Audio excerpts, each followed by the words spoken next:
Ladies and gentlemen, boys and girls, children of all ages, non-binaries, and transgenders, this is the Ultra Heelz Wrestling Podcast, live from Bravery Studios in Garfield, New Jersey. I am Dark Side, the Dark Side Savior, always in favor of honest worst behavior. Mr. DM, follow me on Mama's DMs. Why? Because I'm trying to get Mama baby, nobody can stop me. And I felt like doing the old one today because it just feels better. But your boy still don't pillow talk with these hosts. And on the phone is always the OG, the triple OG of the Ultra Heelz. Yeah. Well, I'm sorry. Let me do it right. Oh, yeah. It's your boy, Alex, the motherfucking Hill, a.k.a. the Stanley Podcast, also known as the man that says, fuck Mr. McMahon, I can't wait for him to go back to the XFL. A.k.a. known as the man that can't go to a crossface, that have run to a crossface, and I need Mr. McMahon in the mall to go do it like Usher and do it my way. And on the boards, they call him the J Kid. You already know the franchise in the building. 1 and 2s bringing you this Ultra Wrestling Heel news. Yeah, we in back in effect. Yes. And we have a special Cheeks of the Week this week. We have our first 4-time recipient and 2 first-timers. Ooh. 2 first-timers. We have Shotzi Blackheart, who's now just Shotzi, and I'm still calling her Blackheart. I don't give a damn what Aaliyah. Aaliyah looked a little good back there. Yeah. But Shotzi looking great, but Jordan is the main course. Yeah, Jordan Grace. It don't stop. Like, she could be on here every week because there's multiples every week. But it's like, did you get the one I sent you from her Twitter? Yeah, but it's like LeBron and the MVP. You can give it to him every year, but you got to give somebody else a chance every once in a while. You do. I believe that, but when it comes to Cheeks, I don't believe that. Because once you got it, you just got it. You just got it, man. This is true. This is very true. You just got it, man. And perhaps the biggest announcement in the world of Cheeks, Tony Storm's OnlyFans is now live. Boy, that's 999 plus messages in not even a full day. Mind you, I logged in at like 8 a.m. She already had over 1,000 followers. Duh. At $20 a pop. She made 20 grand off the rip. Well, minus all the fucking fees that OnlyFans takes. But nonetheless. And I got, out of respect to the homie, I had the 7-Eleven orange pineapple, on deck. You are watching a master at work. I know you fucks with that. Yeah, it's the next best thing next to Arizona. Yeah, pretty much. Pretty much, yeah. Word. That's what's up. How you boys living? Wishing I wasn't, but that's just me on an everyday basis. Yeah. I'm doing It's hot down here. Already? Oh, It's North Carolina, bro. It's hot. It's like summertime. It's like summertime cheap weather out here as of today. Well, as of the other day. It was what? Was it like Tuesday and Wednesday last week? It was like on the. It was in the 70s, and then it damn near snowed again. Yeah, it did. Yeah. We had that freaking that wet snow too. We had that wet snow, icy snow. Yeah. I'm about to say, we don't get that down here. It could be like, oh, it's going to rain tomorrow. It'd be like, oh, it's going to rain? Oh, cool, all day. And then all of a sudden, midway through the day, you go outside, you'd be like, I expected for rain, but it feels like 102 degrees outside. What happened to this rain and cold weather you were talking about? North Carolina weather's retarded. Yeah. The world in general is retarded right now. That too. Yes. So last night on Monday Night Raw, the Visionary Seth Rollins. Seth freaking Rollins. That's not the man that took my last name, pussy. So he kicked off, well, not exactly kicked off the night, but he interrupted a match to do a promo to attempt to once again get himself a WrestleMania match. Mm-hmm. Didn't go too well. He then challenged AJ Styles. He says, you know, you haven't been 100%. Let me take Edge off of your hands. I want to finish him once and for all. I can do a better job than you can. So he ends up facing AJ Styles for his position against Edge at WrestleMania. Once again, Seth Rollins loses, but Seth Rollins has addressed the rumors, because every time Seth Rollins speaks, the crowd just chants, Cody, Cody, Cody. Because he said the word rumors. Rumors. You know what that means? That means it's real. It's true. And a lot of credible sources are now saying that Cody's been signed since like early February. The contract was official sometime early February, but he's just not on TV yet. Yeah, from what I heard about Cody is they're gonna try to take it back like the real old school, where people are trying to figure out when it happens. So he really hasn't been on social media. His wife hasn't been on social media like that talking about it. Yeah, he's still talking about retirement. But from what was read online, they're thinking WWE is going to have him show up the night of WrestleMania to fight Seth Rollins right then and there. Yeah. So instead of trying to build it up over the course of time, he could just show up and be there instead of the night after WrestleMania. And I was like, oh, that's cool. That's great. My real question is, how much you paying this man?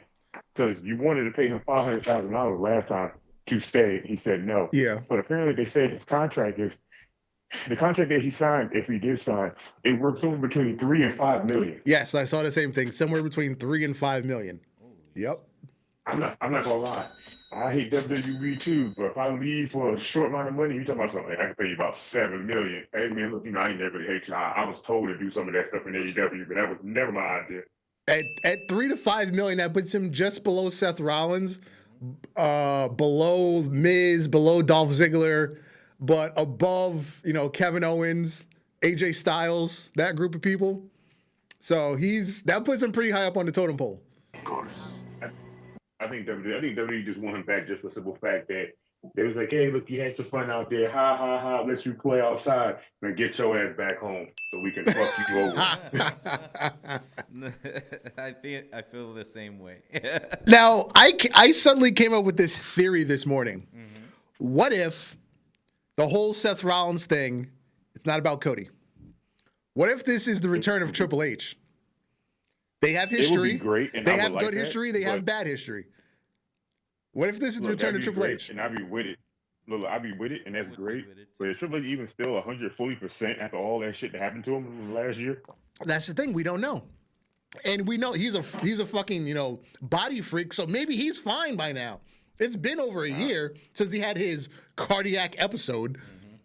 Yeah, it's been over a year, but it's also been like almost not even a year that he lost everything that he worked for. Yeah. I wouldn't want to wrestle. They'd be like, hey, Troy, you want to race him? You know what? My chest still hurt just a tad bit, so I don't have to do it. Because what if, Triple H comes back, he has a match with Seth, whatever, and then he just comes out to have a promo on Raw, and then Cody shows up, and then we get a Cody Triple H, because the Throne Breaker. But that leaves Seth Rollins to not have a match again. No, he'd have the match with Triple H at WrestleMania. Oh, okay. And then then on Raw or SmackDown or whatever, then Cody shows up to face Triple H. I get what you mean. I mean, that sounds good. That sounds okay, but I need something. You get 2 for 1. Yeah. I don't know, Alex. What do you think? I mean, it's just a theory. I'm cool with it, but I'm kind of more cool with if Cody faces Seth at WrestleMania, and then Seth drop a promo on Monday about, he's not losing as much. It's just, people fucking him over, and then Triple H come out, and it'd be like Triple H is the one fucking him over, and we go back and revisit that storyline that never got finished. Mm-hmm. I'd be cool with that, because then they get Triple H and the surprise for Monday instead of having Cody be the surprise for Monday. Because if he show Monday, it's going to be like a regular Raw. It's going to be like how Finn Balor comes out. And we're going to care. But after that Monday, he's going to be a nonchalant person for that. Yeah. As a matter of fact, it's going to be like how Bobby Lashley was. Bobby Lashley showed up after WrestleMania, and then for the first 5 months, Bobby was irrelevant. Yeah, that did happen. Yeah. Yeah. I forgot that happened. Yeah, because when he came back, it was moment. just nothing when he came back Yeah, it was until he hooked up with Leo Rush. Then he got that little run, and then Leo got fired, quit. I forgot what exactly happened to Leo. Anyway, and then Bobby again was irrelevant until the Hurt Business and MVP. Yeah. And then look at the Still mad legacy they left behind. Mm-hmm. It's a really good legacy so far. Legacy Cody Rhodes. Dropped the bomb on Hey that. man, everything is dashing, and it always leads to some road. They have been throwing rumors, little words here and there. Yeah, nightmare. In the stars. Look, all the rumors are cool, but the real thing I'm only waiting for really is to see what the Young Bucks put as their title on Twitter. Yeah. I love So that's starting to become gold now. Like as soon as something happened in AEW Wrestling World, I go, let me slide over here to Twitter. Let me see what they post, their thing. Okay, yeah, that makes sense. That makes perfect sense. Oh, recently, was it Chris Van Vliet? He reposted an interview with Cody Rhodes from, was it 2019? I believe it was. In the interview, he's talking about, Cody Rhodes is talking about how he told Tony Khan that he wants to be an EVP forever. And Matt Jackson put a little smart comment in the video. I forgot what it was. But of course he put a little snide. What'd he say? It was very innocent, but when you read between the lines, of course. of course he was, taking a shot at him. I wish we had that quote. Yeah, I completely lost the post. Let's see if I can look for it. But also kicking off Raw. You word. Now, I had to go take a shit, so I missed the actual opening of Raw. But when I walked out, I'm like, holy shit, Stone Cold. I didn't know he was coming. No, it was fucking Kevin Owens cosplaying as Stone Cold. Let me tell you something though. Kevin Owens made a good cosplay Stone Cold though. Yes. I ain't gonna lie. Yeah. And I like the fact that the bald cap wasn't done well, because then it just really made it look like he was just, the average cosplayer, instead of, okay, it was professionally done. Oh, you talking about like how the Miz came out as The Rock and everybody thought he was? Yeah. That was also funny. Man Man had the a rock spray bottom skin and everything. all. I was like, God damn. I ain't gonna lie, Miz Rock Bottom was weird. His Rock Bottom was just like a jumping sidewalk slam. I was like, what the hell? Yeah. For some reason, the Uranagi's a hard move for some people, and I don't get it because it's so basic. Basically. Yeah, I don't understand either. Like, how do you not be able to perform that move? I've seen people in street fights perform that move effortlessly. I guess it's people that are always just bad at taking face bumps. Yeah, true. But again, for the Miz, he does the fucking front leg sweep as his finisher. So you're already doing a front slam. It's just your opponent is the opposite direction. Mm-hmm. Or maybe he got confused and thought he was doing his move, and that's why he fucked it up. Probably. It's fucking muscle memory, because you do it so many times that, now I'm doing the move backwards, so it feels weird, but I still want to do it the other way. Hey, look, man. At the end of the day, this guy's an ass whooping. It's 2K22. I had to. I don't know why. I picked random select and gave him like 4 times, and I was like, he must have went to hell. So he got this L in the worst way, and I was like, I felt bad. I felt a tad bit bad. So I went and turned blood on and faced him again, and then I felt better. Wow. Oh, speaking of 2K22, I don't like it. It's not that there's anything wrong with the game. It's a me problem. I don't like the way it's designed. It's a me problem. You're scaring me, Darth, because I want to buy it. No, you'll like it. Look. You'll like it. It's a me problem. I don't like the way it functions. Okay. And it's weird too, because my brother-in-law came over here Sunday, and I was showing him how it works. He was like, yeah, this don't look like what I would probably play. And I was like, yeah, it's a little different. I said, until you put control in your hand and then try it out. He played around with it for a little bit. Also, this motherfucker was over here fucking the computer up on hard. And he was like, I don't know why, but this shit just works for me. I was like, I told you it's weird. That's the problem. It doesn't work for me. I can't get it. I'm getting destroyed by the fucking computer. Nah, the computer hated me. The computer hating you? Yeah, they hated me because I'm over here doing 4.5-star matches on their ass. And they're like, bruh, just end the game. You fucked up, sir. I'm over here whooping everybody. And you know my creative character got the two best moves for a head. He has the spike DDT and turns around and gives you the punt right behind it. Oh shit. I'm always knocking the motherfuckers out. And I ain't gonna lie, the first 2 stars in, their head is on full blood red at that point. I'm literally just murdering the computer. So you guys faced a lot of computer NPCs, of course. Yeah. Who is the strongest one that you faced? For me, everybody. Like I was saying last week, I lost to fucking Arya Davari with Seth Rollins in under a minute. Wow. So everybody's hard for me. That so makes sense. Arya Davari is rated 70. Seth Rollins is a 90. And I had destroyed in under a minute. That, again, a me problem. It's not a problem with the game. It's a me problem. I'm going to tell you right now who was the hardest for me to beat, but he still took this L, was Taker. For some reason, Taker gave me like the undefeat Taker mode shit. For some reason, that man can reverse every goddamn thing. Dude. I don't care if it's on easy or hard. This man just reverses everything. I was like, so you just made Undertaker to be a dick. That's all you made him do. They made him like Omega Rugal and shit from King of Fighters, or like freaking basically. Akuma oh my god, basically that is like spot on. That motherfucker can't be touched. I'm like, bro, why are you like this? Nigga, you old. You're not supposed to be this damn good. Stop doing this. I'm gonna be feeling that next month on King of Fighters. They just announced boss mode for that. Off topic, but yeah.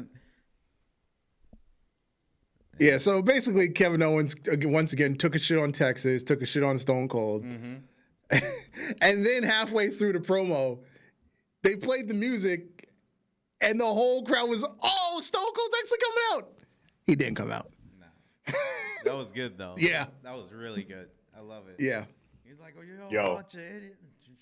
Yo, the funniest thing about that whole moment was Kevin Owens say, throw me a beer. Could not catch that one. That was the funniest thing ever. Because Stone Cold's never dropped the beer. Unless he's already holding 7 of them, he's never dropped the beer. Yo, I ain't gonna lie.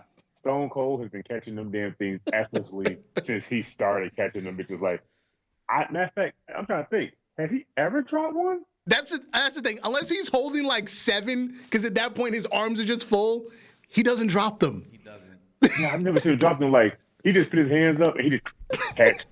Like he's like Thor calling in Mariner. He just catches them every time. And I'm like, dude, you gotta miss one somewhere down the line. Remember, he was getting them like up the ramp. The guy that throws them to him is still on the opposite side of the ring, chucking them shits up the ramp. 90s Raw ramp when it was bigger. Yeah, I want to know, was he underhand throwing that, or was he football launching that? That had to be a football launch. That had to be a... That's got to be some Pat Mahomes shit. 70 yards off your back foot. Let me tell you something. I feel like if that was me, and I had to throw that, somebody in the crowd getting hit like Ric Flair shoe on WCW. I'm hitting somebody, child. I'm sorry, but somebody baby getting smacked in the face, and I'm be like, yep, I lost my job. I already see it. So, during the last draft for WWE, Olympic gold medalist Gable Stevenson, or however you pronounce his name, Gabe Stevenson, he was drafted at the Raw, but he still was obligated to his college, Minnesota. He still had more like World Games stuff, like outside of the Olympics or whatever. So he retired this past weekend from amateur wrestling. But at the same time, he's also been in the training portion of NXT. What the fuck do they call this shit now? The Level Up program. Mm-hmm. So how long until we actually see him on WWE TV? The same amount of length time that we saw in the Key Alliance. It'll probably take like, I don't know, a week. Because I ain't gonna lie, Vince is really highly on this guy. Like, Vince really wants him to be the next like third angle. So when Vince wants you to be somebody that he don't have there no more, you're gonna be somebody. But you've already had the next Kurt Angle 2 or 3 different times. You had Jack Swagger, failed. You had Chad Gable. You changed his gimmick 3 different times and made him a complete joke. You even had Jason Jordan. And Jason Jordan. Well, he's injured. I'm gonna say a thing like this. Jason Jordan was Kurt Angle, just not entertaining. Chad Gable could have been Kurt Angle, but he was short. You know how Vince McMahon is with short guys. We don't care. Mm-hmm. Jack Swagger was just Jack Swagger. He wasn't. He would have been good, but he was too tall to be a Kurt Angle. But this dude is like legit a height and size of Kurt Angle, and I feel like Vince would probably turn him into Kurt Angle better than he could do to any of the other people. Even though had people there have a background and ground amateur wrestling, but just for the fact that you spend all this on one man, and you have about 300 other wrestlers that want to try their shot, and they're not getting shit.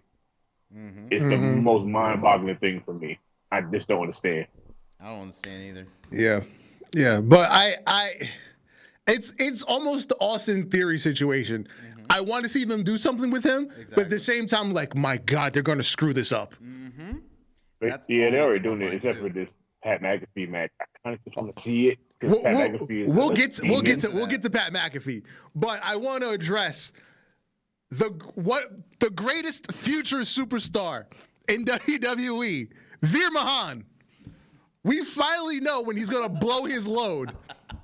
He's coming. The climax is almost here. He's coming on April 4th. The climax.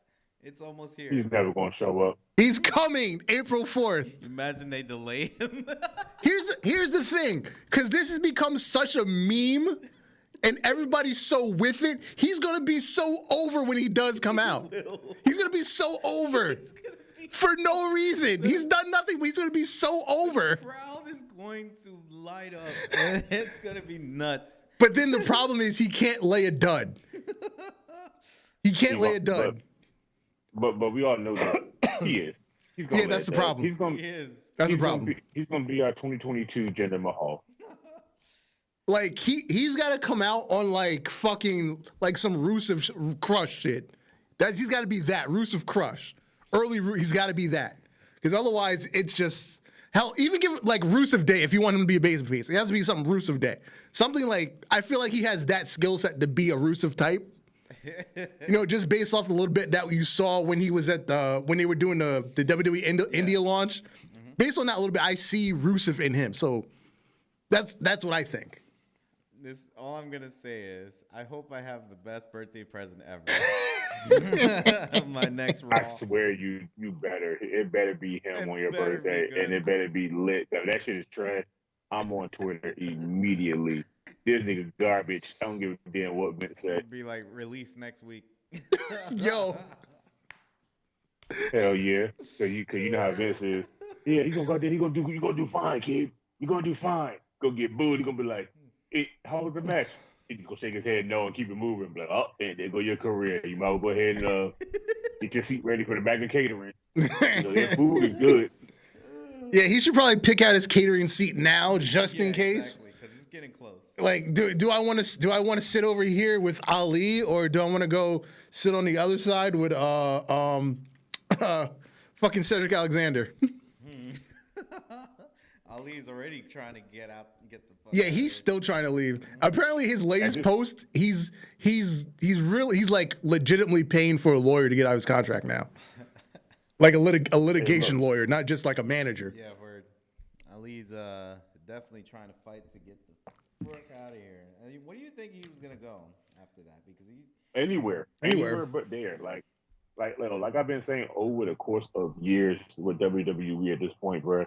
WWE is like the best place you want to go because it's more known. But when it comes down to doing something you love, you're not going to do it in WWE. There's no way in hell. You're not going to sit there. You're not going to be a WWE champion. They're not going to let you unless Vince likes you. You're not going to be able to wrestle as much as you used to, especially if you did like in the indie circuit and you're used to wrestling like 3 to 4 times a week. Your whole lifestyle and thing that you did is gone. Like, what's the purpose of wanting to be here when you can't do what you want to do?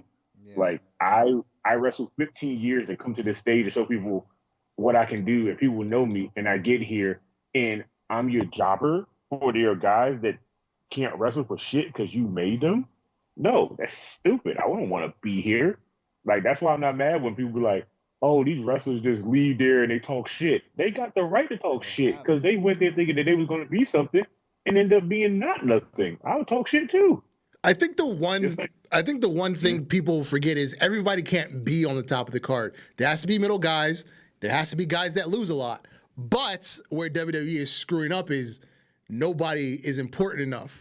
Even in the 90s, even the jobbers were big names. The jobbers still got, some sort of shine because they got to work with the guys on the top of the card. They just lost a really good match all the time. And that doesn't happen anymore.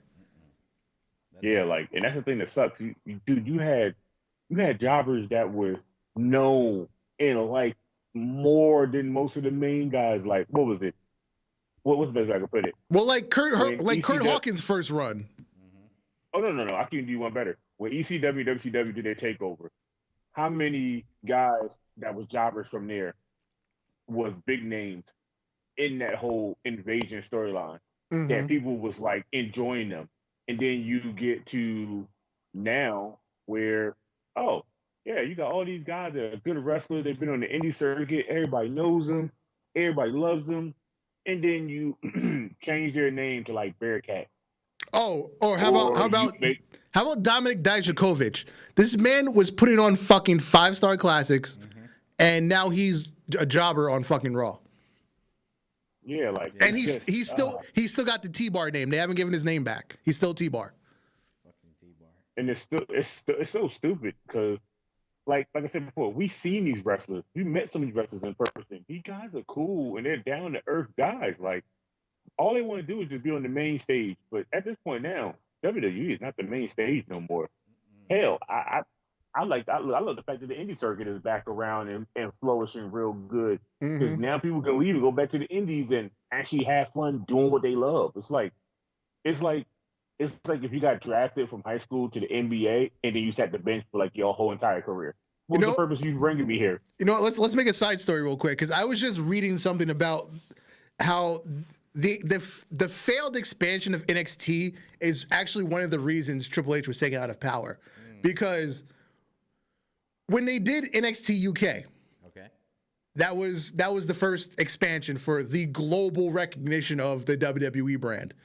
There were plans for WWE Japan, and then it became WWE Asia. Neither one worked out. There was plans for NXT Australia. That fell through because the Japan thing fell through. Now, the reason the Japan/Asia thing fell through was because of what happened in the UK. WWE went in and completely ravaged the UK indie scene to create NXT. So the Japan saw what happened. It was like, no, you're not using our guys. Because at the time, originally WWE/NXT was still allowing the UK guys to do indie shows. Minimal, but they were still allowing them to do indie shows. Yeah. But then they're just like, nope, you're not doing indie shows anymore. And that completely wrecked the indie scene in the UK. I think Walter was told he's not allowed to lose. So all the titles that he was still holding, he couldn't lose in these promotions. And then when they said, nope, he can't do shows anymore, your champion's just gone. Damn. Yeah, that's so that's the problem WWE now has around the world in terms of development. And the sad thing is, I don't see that as being a Triple H thing. I see that just being Vince McMahon want to take over territory just so he could be the only global thing around. Yeah. I don't care what Vince say. Oh, I like competition and this and that. No, you don't.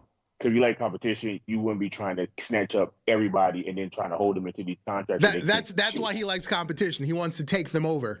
He wants an easy buy.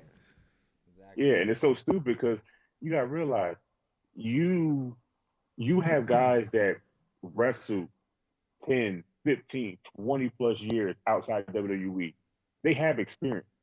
But then you bring them in and you want to train them in the WWE way, but that only means you just want to take away all their moveset, make them like John Cena with only 5 or 6 moves. And then if they get a pop and it's not your doing to get a pop, then you want to crush them. Yep. But if they get a pop, over what you're making them do, then you're going to try to push them through the roof. But this ain't the 90s. We have internet. nobody believes in what you think because you're trying to make Almas seem like he the biggest, baddest guy around.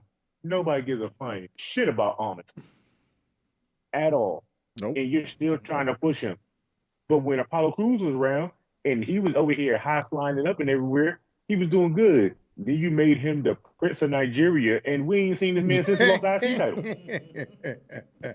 Well, he just lost to Omos this week. Now that you mentioned both of them, that's like what I happened. said, but was that match irrelevant or even terrible? No. It makes no sense. Like, I'm not gonna lie, old WWE when it was ran by Vince and he had Pat Patterson and Jerry Briscoe and all of them, I ain't gonna lie. The jobbers had better storylines than some of the main guys. And the main guys just kept fighting each other. And I'm like, that's great and cool. But let me see what them y'all gonna be fighting tonight. Let me see who Spike Dudley gonna be fighting. I know we're gonna get fit through something. Word. Like, Good old Spike. I was caring more about the B plus guys than I was about the A plus guys. And now it's at a point now that the B plus guys are not even getting shot to the point that you don't even see them on TV to the point that you're like, damn, do they still work there? Yep. Are they still even employed? Yeah. Ain't nobody still outdo JTG record, but still, are you still employed? But speaking of the A plus guys, Brock Lesnar was doing Brock Lesnar things on SmackDown. Yeah. Well, first, Heyman, Roman, they came out, they talked their shit, and then Paul pulls up his phone. Brock Lesnar's on the way, and he says, Right. "What are we going to do, my tribal chief? I don't know what you're doing, but we're getting the hell out of here." And they left Paul Heyman in the ring. Roman became the most blackest black version of his stuff I've ever seen. It is crazy. It is crazy too, because as soon as he said "we out of here" and he put that finger up and rolled in the circle and Uso won, I said, "Bro, that is the most blackest we getting the fuck out of here mode ever, bro." Like, Jesus Christ. Yo, you know the dude that, he's usually making decisions for your team. When he says let's roll, you fucking roll or shit's going down. Yo, you fucking roll. Like back in high school, my one homie, when he said, "Yo, I think we need to be out," everybody left. He's the reason we never got any serious trouble for any of the stupid shit we did. When he said it's time to go, it's time to go. You just need that one person to be like, "Hey man, I think we should go home." You know what? You right. You right. You should go home. You right. So anyway, they get to the parking lot. They try to pull off, and here comes Brock Lesnar with a fucking giant forklift. Now, obviously, the stunt was pre-taped because he hits the glass. You don't see anybody inside, but then the close-up shot, they're sitting in the car. Whatever. It was still entertaining to watch.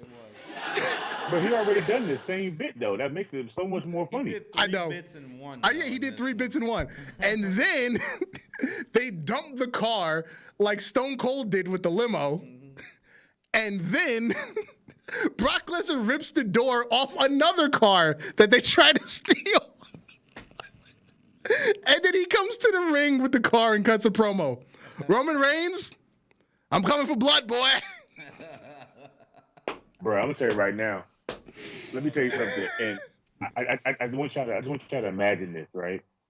When Roman ran and Brock said, "I'm coming for you, boy," did you not feel like an old racist type of thing just happened in there? A little bit. No. You know that compilation that's been going around with like all the most sus lines, and Brock Lesnar just backstage is like, I'm coming real hard. I had flashbacks of that. Bruh, that's me now with Roman with this Roman. I'm gonna smash you, Brock, and I'm gonna leave. Nigga, what gay shit you just said? No, I'm not saying that. That's the most dumbest line I ever heard in my life. I'm not smashing no grown man at pay-per-view and leaving. That's gay. What's up, Valdor? That's just Brock doing Brock Lesnar things, Valdor. That's all it is. That's all it is. That's just Brock. Brock's on a whole nother level. Brock being Brock. Austin has his moment too, but Brock's just on some other level. I'm about to say Austin has his moment, but Austin's a Texas boy, so that's just how they talk. But Brock isn't a Texas guy, and it just sounds so weird hearing him say these lines. Like, That is not something you want to say out loud, my boy. That's no. Yeah, because when he came back, the next segment was still holding the door. He's walking around the door with one hand. Motherfucker is carrying that bitch around like he got 2 belts. I don't know what the fuck he thought he was doing. This is my piece of gold. He's walking like it was a fucking suitcase, like it's a briefcase, just casually carrying a door. It's the Money in the Bank door handle. I feel like this is how Shaq pulls over somebody at his line of duty. Oh yeah, when he was a cop for like a year. Let's not talk about that. That's like talking about Steven Seagal when he had that cop show and he was a cop for a while. Oh God. Yeah. Now also on SmackDown, we talked about this a little bit earlier. Pat McAfee, this man, he hasn't been actively in the ring in like 2.5 years now after the feud with Adam Cole. Which, by the way, thinking back on it, was amazing.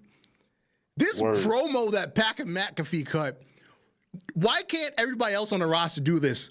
Whether it's because people aren't allowed to talk, or the ones that actually need scripts that can't talk by themselves, why can't you write shit like this for them? You know why? You know why? Because Pat McAfee is a guy that you don't write a script for him. You just let him go. You see how he had that podcast and you see Vince was up there? Yeah. You see how much he was cursing and not giving a shit, and Vince did not care. I think Pat McAfee is in the line of Vince McMahon, like R-Truth and The Rock and them are, where he likes him so much, he just let him do whatever the fuck he wants, and he'll criticize it later. And I think that most people don't realize that once you get on Vince's side like that, you're damn near untouchable at this point. Yep. That's true. Because he was just laying into Austin Theory. I'm like, yo, he's supposed to be the babyface, and he is killing Austin Theory right now. Bruh, he had Austin Theory standing there out there like he was an NXT rookie learning how to be there, and Matt McAfee was an NXT pro. I was like, this is weird. I'm confused. What's happening? And am I a Pat McAfee fan now? I think so. I think I'm a Pat McAfee fan. Yo, what up, Dirty Heelz? They in the building. What up, guys? Was good. Dirty Heelz. What's going on? Bruh, the more and more I watch Pat McAfee, the more and more I want to see him. I want to see him be that one guy that's commentary and also be in the ring like how King used to be. Remember how King used to be commentary and also be in matches and then go back to commentary? Yep. Pat McAfee needs to be our new King. He needs to be in some of these matches and then go back to being commentary.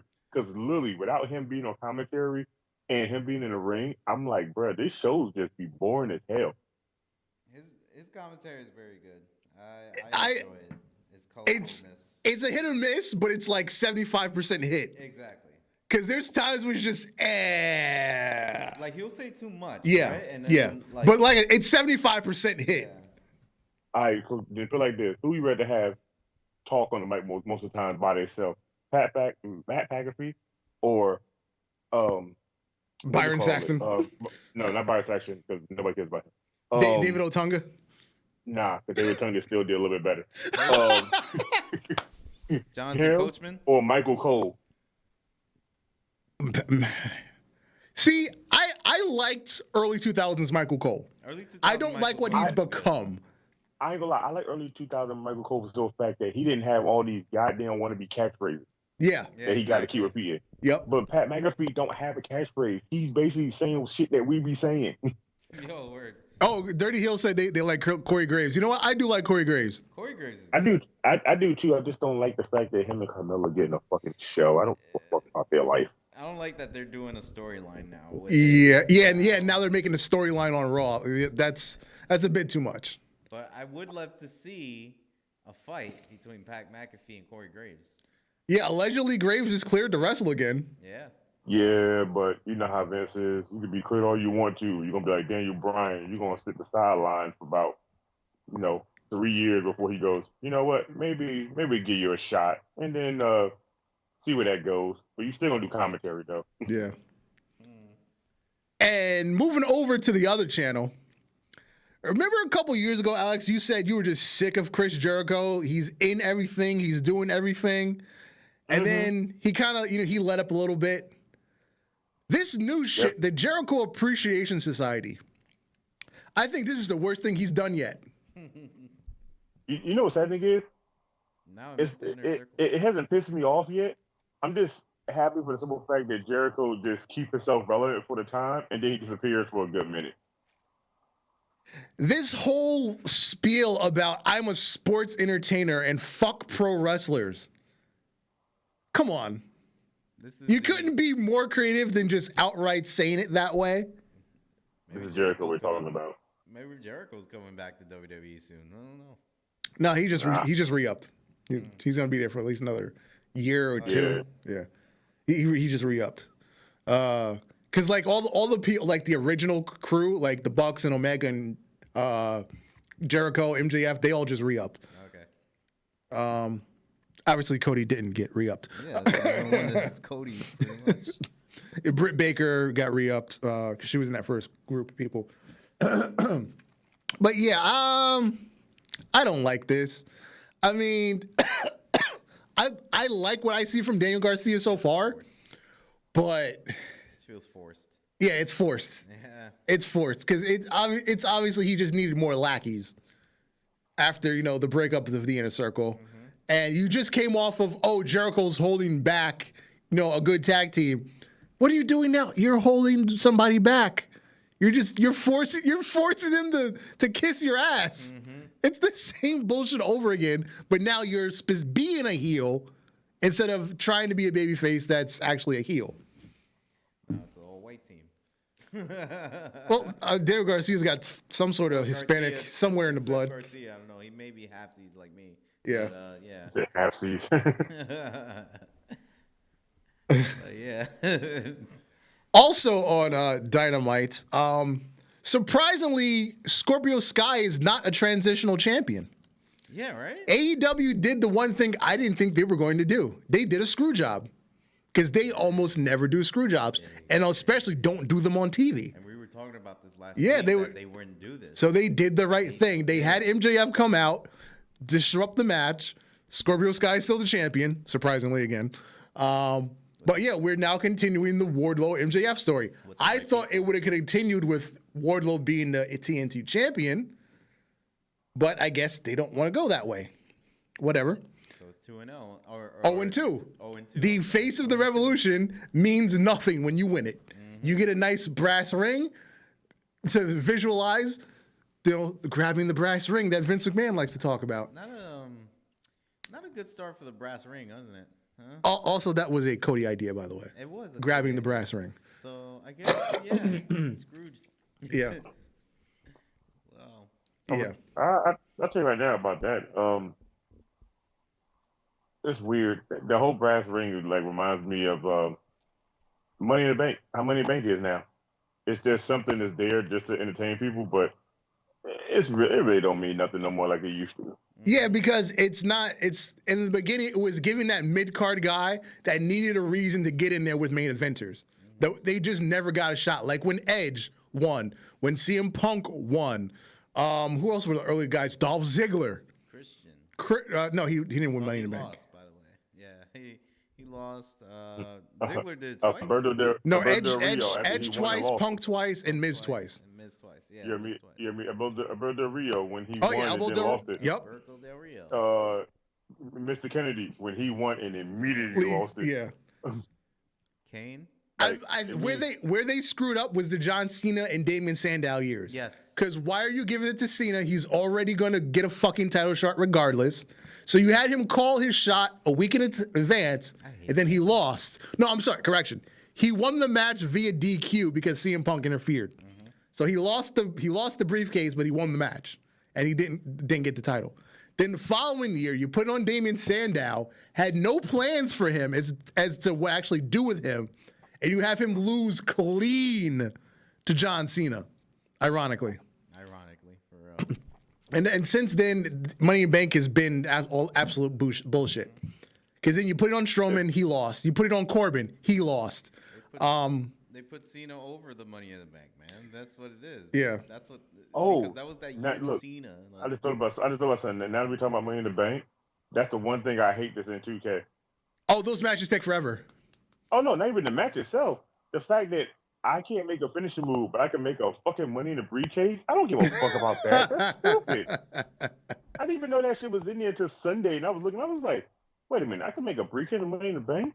why the fuck do I care about what that shit look like? I don't care. In 20, you could recolor the briefcase. You couldn't really customize it. You could just recolor it. Yeah, but you can't do a special move?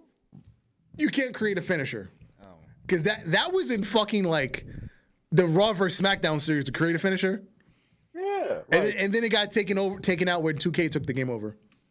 And then 2K did a voting poll for this WWE game, and it was like in the top 15, it was like number 12. I said, that's bullshit. There's no way in hell that was number 12 because people like they're making their finishing moves. Like, it was the most fun thing ever. I didn't have to be like nobody else. I can sit up here and choke a nigga for like 30 seconds straight and just knock him out.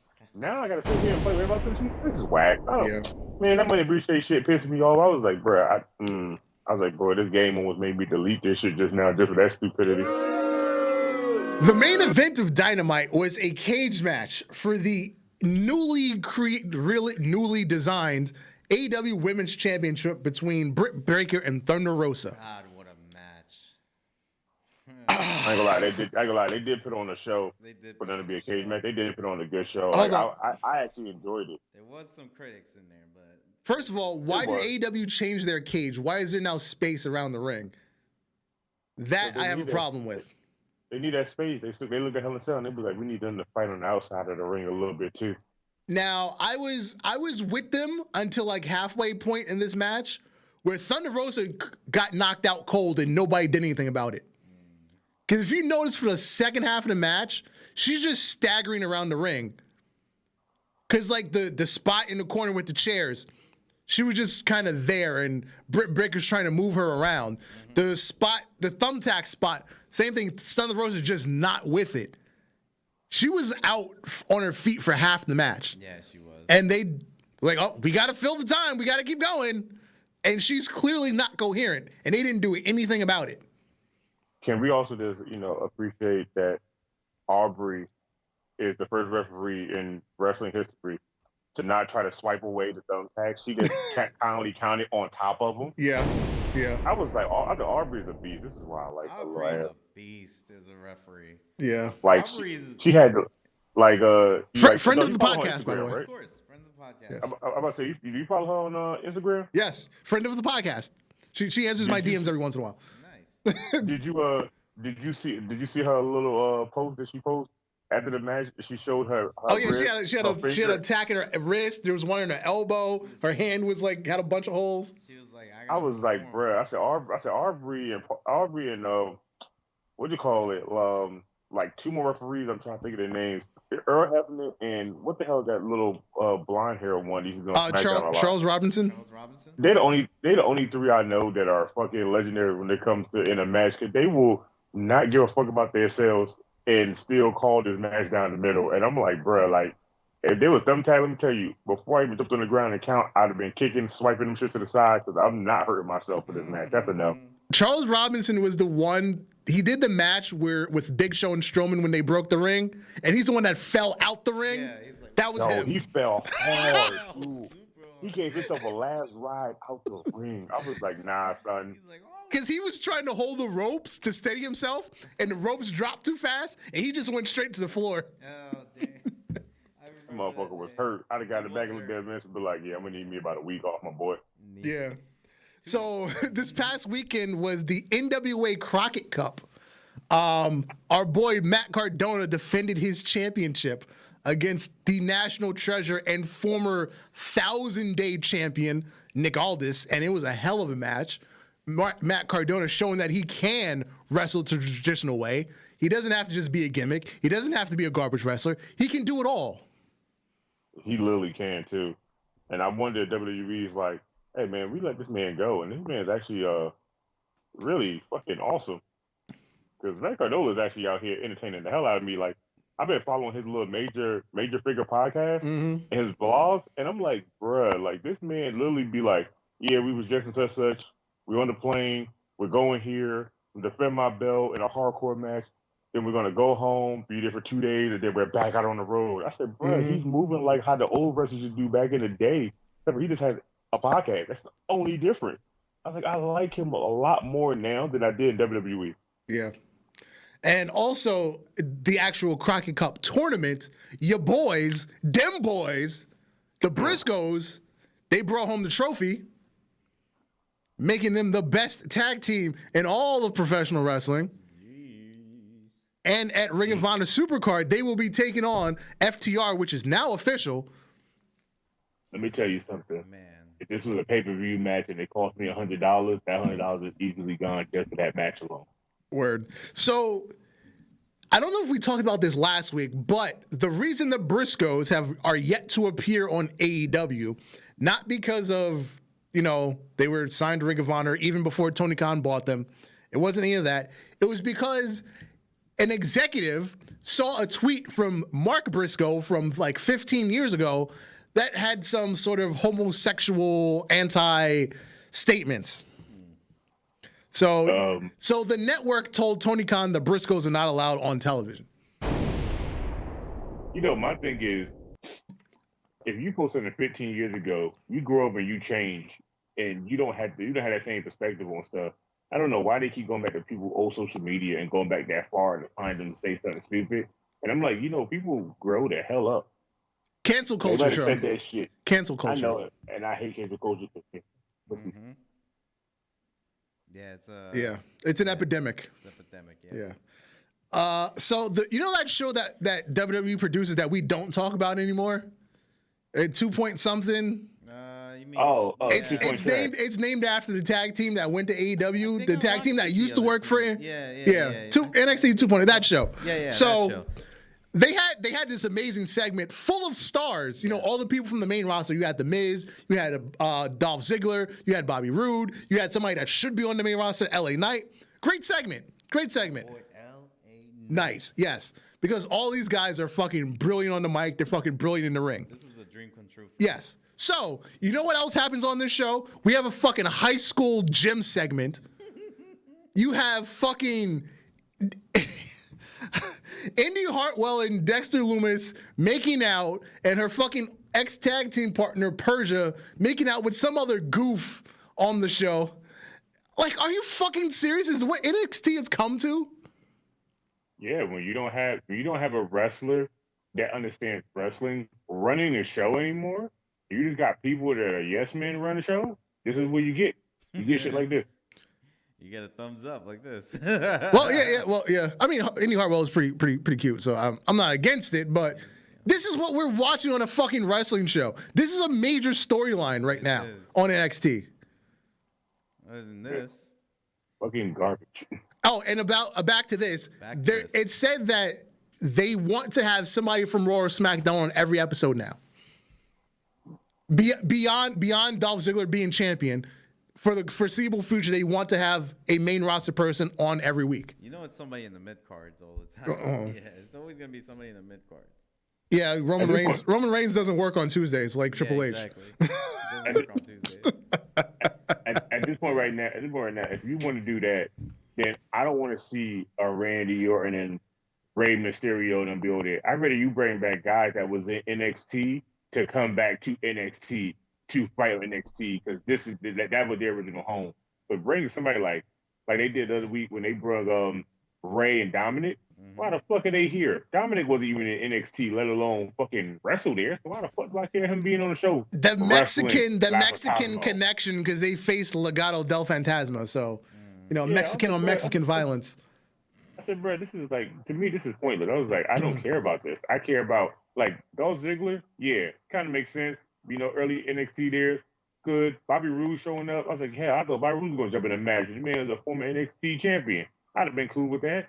But you want to bring somebody from Raw or SmackDown every week? Mm-hmm. Bro, at this point right now, why do we have to blame spread again? Exactly.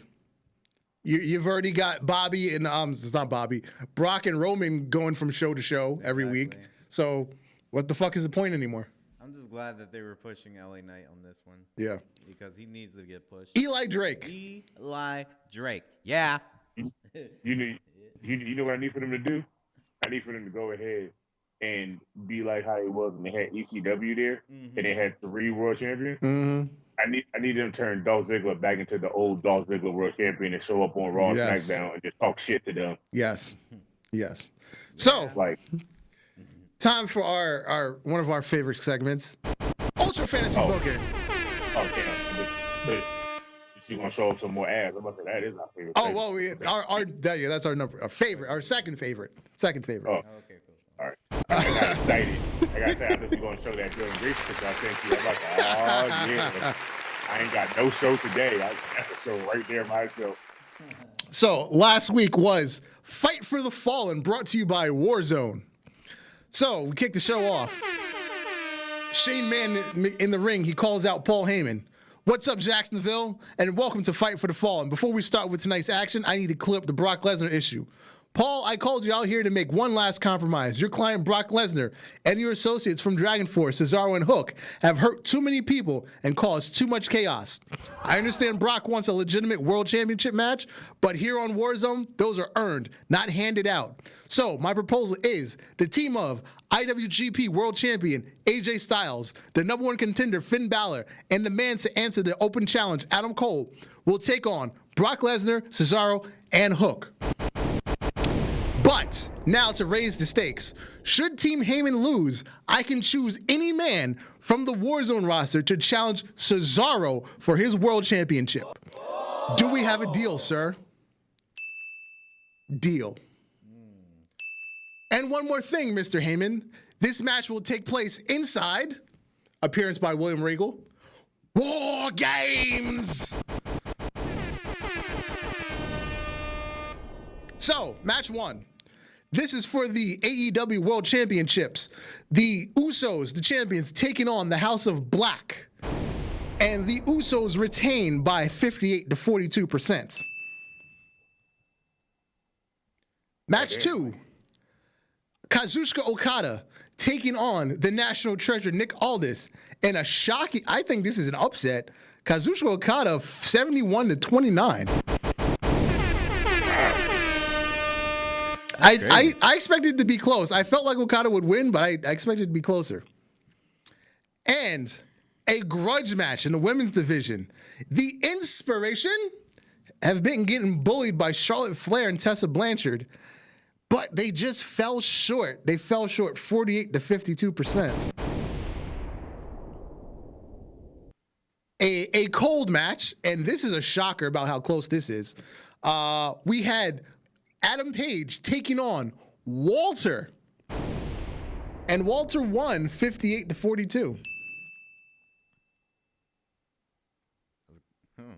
That was a close one. Close one, yeah. Very close one. I had to think about that for a minute. We said no other. Yeah. Yeah, right. That's only a difference of 12%.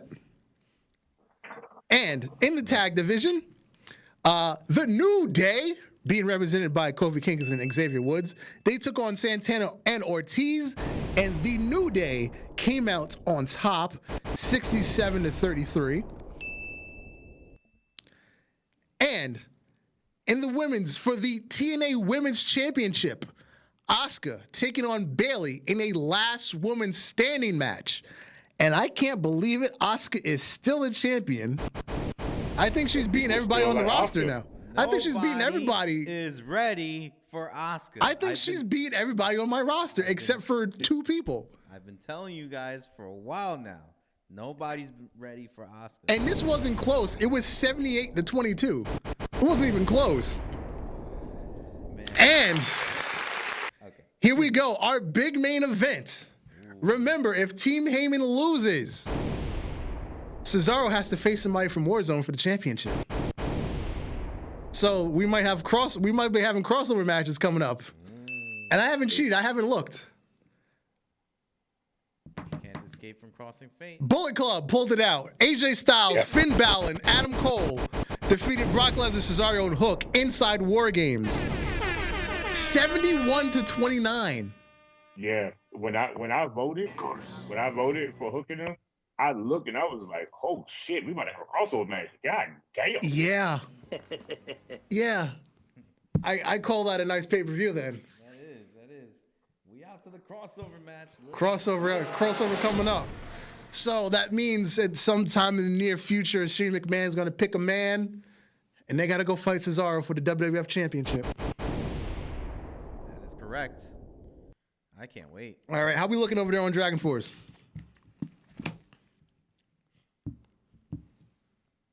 Give me 1 second. Gotta pull up my list. I would save it in my phone, but I have too many things saved in my damn phone, so it would take forever to find it. And now I'm still happy I remember how to bring up all the photos. Yeah. There we go. All right, I got the list up. Right. So, what are we in?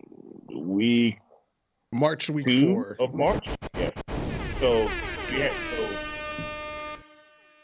So we had our promo at the beginning of the show last week, and we had Cesaro face Swerve, and Cesaro came out on time. Now that we found out that Cesaro and them lost, we have Paul Heyman come out and drop a promo.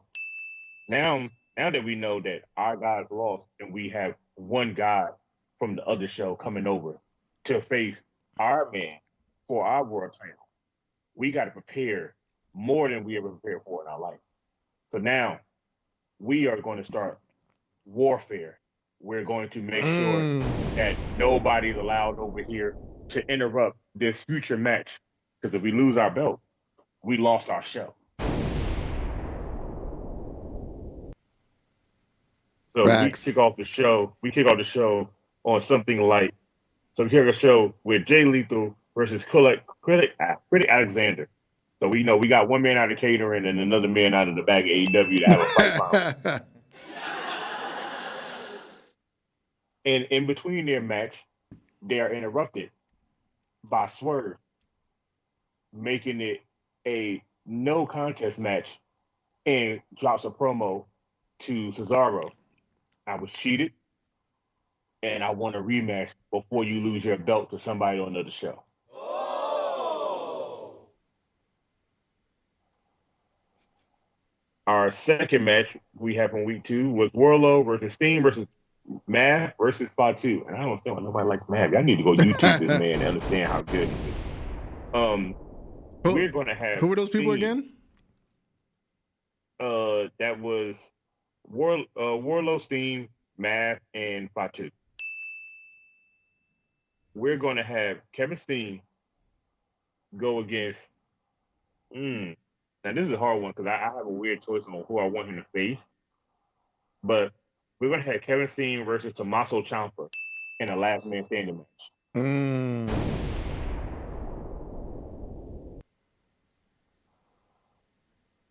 Also, in week 4, we had Toni Storm and her OnlyFans popping versus Victoria and Dana Peruzzo ringside. Now that we know that Toni Storm won, Toni Storm is ready for her next biggest challenge. You know what? That's weird. I was just humming that in my head too. That's awkward as hell. We're gonna have Toni Storm go against the boss, Sasha Banks, in a steel cage match.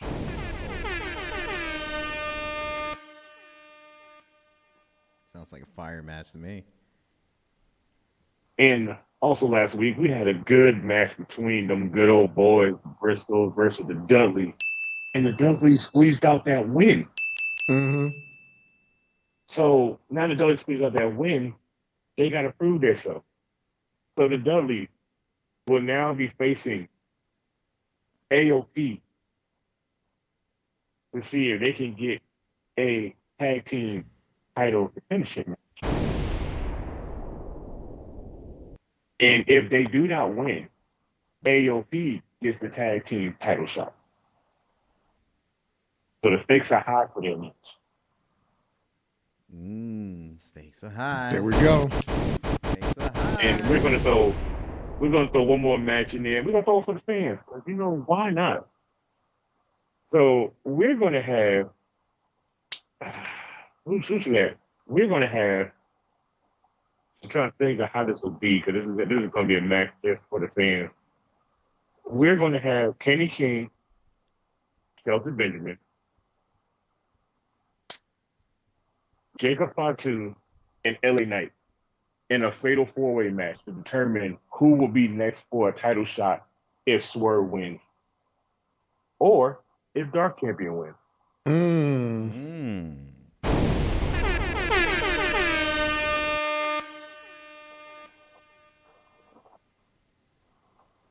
That is a possibility. You know, eventually, all these people that's on my roster, I follow. I'm gonna just start sending them. Yeah, we need to make a clip of just like the end part of this, and I'm gonna start sending them the clip and have them listen to it and see what they choose. Yeah, That would be a good idea. yeah. I also need Jordan Grace to be on my show just so I can send it to her and be like, "Hey, look, I know you don't know, but you're part of the Cheeks of the Week. You're also on my roster, so I'm gonna need you to listen twice." Word. or you know, send me that discount code for OnlyFans. Yeah, that too. Yeah, because that $25 kind of steep. It is kind of steep, but if you follow her on Twitter, you look at the content she posts, you be like, you know, that $25 is steep, but she's consistent. Yeah, she is She's doing consistent. her work. Like, you know, some people fall off, but when she's not wrestling at a show, she's been on a show, and I'm okay with all this. Yep, and it is time for us to get out of here. Another lovely, lovely week in Ultra Heels land. Yeah. I've been Darth Messiah, and you? Alex the motherfucking gift. Good night, Jake Kidd. Good night to all, and all a good night. We out. Peace.